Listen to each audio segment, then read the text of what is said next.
I do want to note too, right at the outset, that if this font size is not big enough for you, you can change that. That's the first setting I want to note here.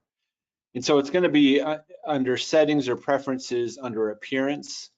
And so you can access your preferences right here in the toolbar. There's also in Mac, there's a settings section. And then on Windows, preferences, I believe it's under the edit menu. But either way, you can go to preferences, and you'll see here that under appearance, you can change the library font size, which is right here, table of contents and library font size. So right now this is medium small, and that's what I like, but you could also change it to something different like medium large. Now it doesn't let you preview it, you just have to click OK, but now I've got much bigger font to work with.